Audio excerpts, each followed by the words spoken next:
নমস্কার, আমি পার্থসারথী মুখোপাধ্যায় আর আপনারা দেখছেন সঙ্গে পার্থসারথী। বাংলাদেশে ইতিমধ্যেই দীনেশ ত্রিবেদী আপনারা সবাই জানেন দায়িত্ব নিয়েছেন ভারতের নবনিযুক্ত রাষ্ট্রদূত হিসেবে, এবং তিনি একই সঙ্গে পূর্ণমন্ত্রীর মর্যাদা পেয়েছেন। অর্থাৎ ভারত সরকার তাকে পূর্ণমন্ত্রীর সমমর্যাদা সম্পন্ন বলে ঘোষণা করেছে। দায়িত্ব নেওয়ার পরই তিনি নতুন কিছু কাজ করেছেন, কিন্তু পাশাপাশি অন্যদিকে দেখা যাচ্ছে যে বাংলাদেশ যেন ক্রমশ চীনের কাছাকাছি আসছে। বাংলাদেশ কার কাছাকাছি যাবে, কার সঙ্গে কখন চুক্তি করবে, কোন দেশের সঙ্গে চুক্তি করবে, কোন দেশের সঙ্গে চুক্তি ভাঙবে, সেটা নিশ্চিতভাবেই বাংলাদেশের নিজস্ব বিষয়। তারা স্বাধীন সার্বভৌম দেশ, কিন্তু পাশাপাশি এই বিষয়গুলো নিয়ে ভারতের মনোভাব কী বা ভারতে কী ধরনের প্রতিক্রিয়া দেখা দিতে পারে আগামী দিনে, তা নিয়েই আজকের বিশ্লেষণ। আপনারা সঙ্গে থাকবেন, দেখবেন পুরো ভিডিওটি। মূল ভিডিওতে যাব, কিন্তু তার আগে নিয়মিত রুটিনের দু চারটি কথা।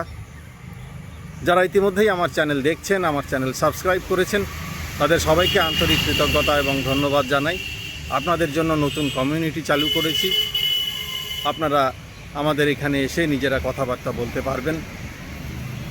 আর পাশাপাশি বলবো আমার চ্যানেলটি সাবস্ক্রাইব করবেন। চলে আসছি মূল বিষয়ে। বাংলাদেশ চীনের কাছাকাছি আসছে, এবং ইতিমধ্যেই বাংলাদেশের প্রধানমন্ত্রী তারেক রহমান তিনি চীন সফরে গিয়েছিলেন। তিনি ক্ষমতায় আসার পর প্রথম বিদেশ সফর চীনে গিয়েছিলেন। চীনা প্রেসিডেন্ট শি জিনপিংয়ের সঙ্গে তার দেখা হয়েছে, একান্তে কথাও হয়েছে, এবং যতদূর জানা গেছে যে বাংলাদেশের সঙ্গে মূলত উন্নয়নমূলক ক্ষেত্রে চীনের কিছু মেমোরেন্ডাম অফ আন্ডারস্ট্যান্ডিংয়ের কিছু চুক্তি হয়েছে, অর্থাৎ সমঝোতাপত্র সই হয়েছে। তার মধ্যে সবথেকে গুরুত্বপূর্ণ যে দু একটি রয়েছে তা মনে করা হচ্ছে, যেমন প্রথম হচ্ছে বাংলাদেশের যে মংলা বন্দর রয়েছে, সে মংলা বন্দরের অনতি দূরেই যে স্পেশাল ইকোনমিক জোন ছিল এবং যেখানে ভারতের বিনিয়োগ করবার কথা ছিল, সেই চুক্তি বাতিল করে চীনকে সেখানে নতুন করে উদ্যোগ নেওয়ার জন্য আমন্ত্রণ জানানো হয়েছে। এখন অনেকেই জানেন না যে মংলা বন্দরটা ঠিক কোথায়। বিশেষ করে ভারতের বা পশ্চিমবঙ্গের অনেক দর্শক জানেন না, তাদের জন্য আমি বলে দিই, এই মংলা বন্দর কলকাতা বন্দর থেকে খুব কিছু দূরে নয়। মূলত বাংলাদেশের ভূখণ্ডের মধ্যে বা জলসীমার মধ্যে সুন্দরবনের যে অংশটি রয়েছে, আমরা জানি সুন্দরবন একটি এমন অঞ্চল যেটি দুটি দেশের মধ্যেই রয়েছে। সুন্দরবন বনাঞ্চল দুটি দেশের মধ্যেই রয়েছে, যার মধ্যে ভারতের অংশে তুলনামূলকভাবে কম, বাংলাদেশের অংশে তুলনামূলকভাবে বেশি। ভূপ্রকৃতি একই রকম, অর্থাৎ আমাদের সুন্দরবন যেরকম ওখানেও একই রকম, বরং আরও খানিকটা ঘন বলে মনে করা হয়। তো ঠিক এই যে বাংলাদেশের সুন্দরবন যে অংশে রয়েছে, তারই খুব কাছাকাছি এই মংলা বন্দর অবস্থিত, এবং সেই মংলা বন্দরকে কি করে নতুন করে গড়ে তোলা যায়, বাংলাদেশের দ্বিতীয় বৃহত্তম বন্দর হিসেবে মনে করা হয় মংলা বন্দরকে। এবং সেই মংলা বন্দরের খুব কাছাকাছি একটি স্পেশাল ইকোনমিক জোন, অর্থাৎ বিশেষ অর্থনৈতিক অঞ্চল তৈরি করা হবে বলে বাংলাদেশ পরিকল্পনা করেছিল অনেক বছর আগে, এবং ইতিমধ্যেই তা নিয়ে ভারতের সঙ্গে চুক্তিও হয়েছিল, যাতে ভারত পরিকাঠামোগত ক্ষেত্রে এবং আরও অন্যান্য ক্ষেত্রে স্পেশাল ইকোনমিক জোনে ভারত বিনিয়োগ করে।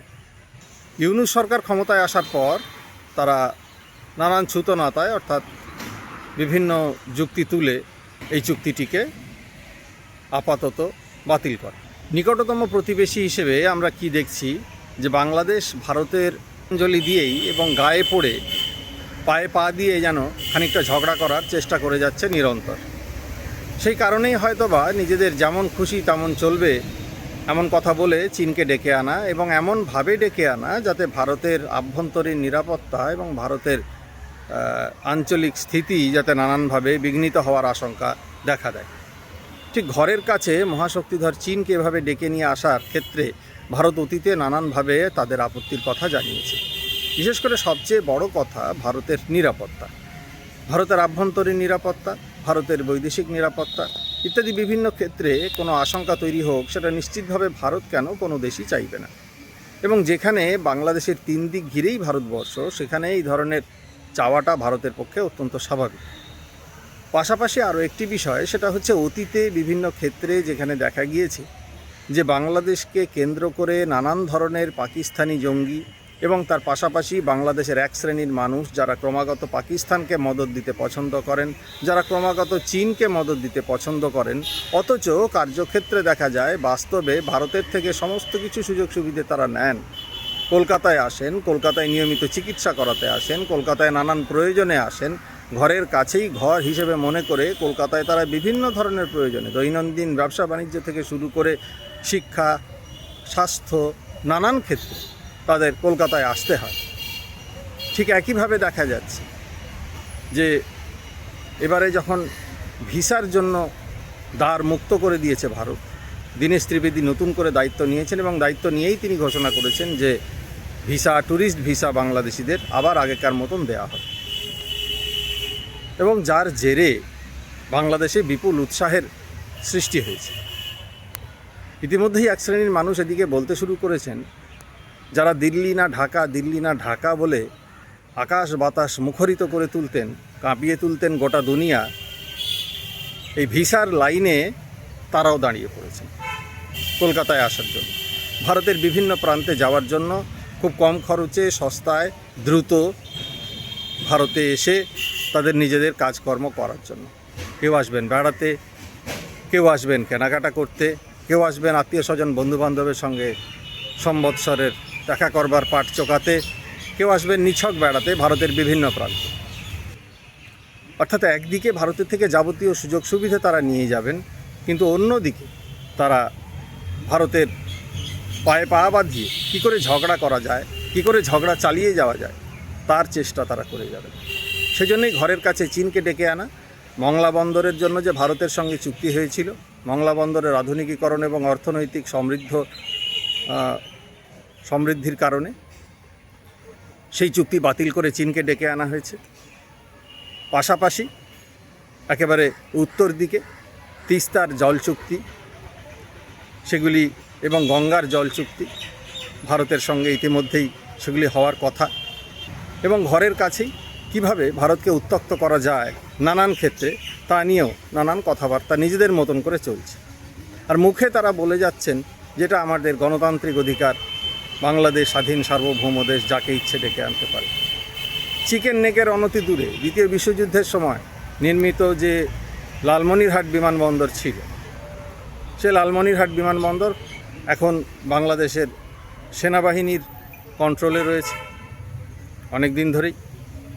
তার আধুনিকীকরণের জন্য চীনকে ডেকে আনা হচ্ছে। সেখান থেকে ভারতের চিকেন নেকের দূরত্ব প্রায় ঢিলছোঁড়া, এবং সেখানে চীনা বিমান থাকবে বলে খবর। চীনা যে যুদ্ধ বিমান, পাকিস্তান সেই যে যুদ্ধ বিমান অপারেশন সিন্দুরের সময় ভারতের বিরুদ্ধে ব্যবহার করেছিল, সেই চীনা যুদ্ধ বিমান লালমনিরহাট বিমানবন্দরে রাখার কথা, পরিকল্পনার কথা ইউনূস সরকারের আমলেই খানিকটা শোনা গিয়েছিল। এখন অবশেষে নতুন সরকার ক্ষমতায় এসে সেই পরিকল্পনাকে বাস্তবায়িত করার জোরদার চেষ্টা চালিয়ে যাচ্ছে, কোমর কষছে। ভারত এসবের কোনোটারই জবাব দেয়নি। ভারত সরাসরি জানিয়েছে যে বাংলাদেশের সঙ্গে ভারতের বাণিজ্য, ভারতের যে অন্যান্য সম্পর্ক, সেগুলো সম্পূর্ণ চালু আছে এবং চালু থাকবে আগামী দিনে। দুই দেশের সম্পর্ককে এগিয়ে নিয়ে যেতে হবে। ভারত কিভাবে দখল করার পরিকল্পনা করছে, ইতিমধ্যে নানান আষাঢ়ে গপ্প খেতে বাংলাদেশে এক ধরনের লোকজন বাজার গরম যথারীতি করতে শুরু করে দিয়েছে।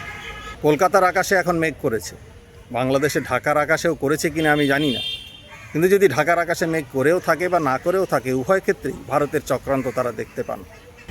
আশা করা যায় বাংলাদেশ বাস্তব উপলব্ধি করবে, বাংলাদেশ এগিয়ে চলবে, এটাই আশা। ভিডিওটি ভালো লাগলে লাইক, কমেন্ট এবং শেয়ার করে ছড়িয়ে দেবেন আরও অনেকের কাছে। আজ তাহলে এই পর্যন্তই। নমস্কার, ধন্যবাদ, ভালো থাকবেন।